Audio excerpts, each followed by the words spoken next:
সকালবেলা ঘুম থেকে উঠে ভাবতে লাগলাম, আজ তো তরমুজের জন্মদিন। তাকে জন্মদিন উপলক্ষে কি গিফট দেওয়া যায়, কি গিফট দিলে সে খুশি হবে। আসলে তার নাম তরমুজ না, তার নাম জুমা।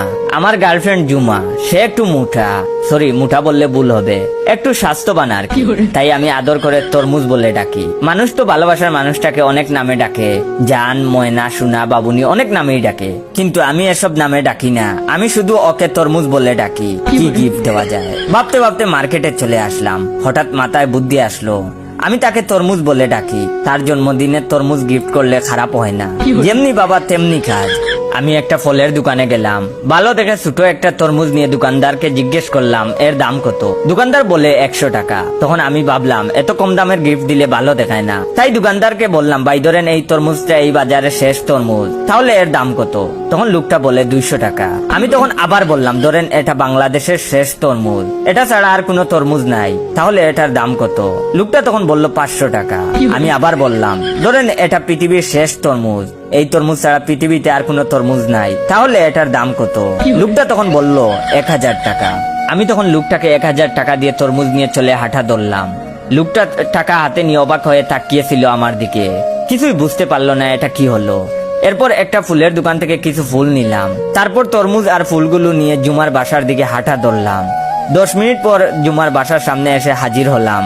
দরজার কাছে গিয়ে কলিং বেলে চাপ দিলাম। ওয়েট, ভিডিওটা শেষ করার আগে অবশ্যই ভাই রিয়েল পেজ ইয়োর জয়কে ফলো দিয়ে রাখবেন। আর রিয়েল পেজ থেকে এই ভিডিওটা দেখতে পেলে সবাই বেশি বেশি করে শেয়ার করবেন। আমি আবারও বলতেছি, ভাইয়ের রিয়েল পেজের নাম হচ্ছে ইয়োর জয়। সবাই ফেক গুলাকে ফলো না করে ভাইয়ের রিয়েল পেজকে ফলো দিয়ে রাখবেন। সাথে সাথে এই জুমার দরজা খুলে দেয়। আমি তখন ফুলগুলো দিয়ে বললাম, শুভ জন্মদিন তরমুজ। সে ফুলগুলো হাতে নিয়ে মুচকি আসলো। তখন আমি তরমুজটা সামনে করে বললাম, এই নাও তোমার জন্মদিনের গিফট। পুরো 1000 টাকা দিয়ে কিনে আনলাম তরমুজটা। আমার কথা শুনে হঠাৎ করে তার মুখ থেকে মুচকি হাসিটা বন্ধ হয়ে গেল। রাগে ফুলতে থাকে সে। হাতের ফুলগুলো আমার মুখে ছুঁড়ে মেরে আমার হাত থেকে তরমুজটা নিয়ে উপর থেকে নিচে ছুঁড়ে মারে তরমুজটাকে। তরমুজটা মাটিতে পড়ে অনেক খন্ড হয়ে যায়। কেমন মেয়ে দেখেন, একটু মায়া দয়া নাই তার মনে। আমার 1000 টাকার তরমুজটা এভাবে মাটিতে ফেলে দিল, একটু মায়া হলো না তার। জুমা অনেক রেগে বলে, তুই কি মানসিক প্রতিবন্ধী? জন্মদিনে তরমুজ গিফট করছিস, এমন কাজ তো মানসিক প্রতিবন্ধী করে। ভালো মানুষ কি এই জন্মদিনে তরমুজ গিফট করে? বলে রাখা ভালো, সে আমাকে সব সময় তুমি করে বলতো, কিন্তু তখন তুই করে বলেছে। আমি তখন বললাম, ইয়ে মানে আসলে আর কিছু বলতে যাব। সে তখন বলল, হাবলু গাদা, তোর সাথে কেন যে সম্পর্ক করলাম আমি জানি না। তুই আমার সাথে আর কোনোদিন যোগাযোগ করবি না, আমার সামনে আসবি না, তোর সাথে আমি এখনই ব্রেকআপ করলাম।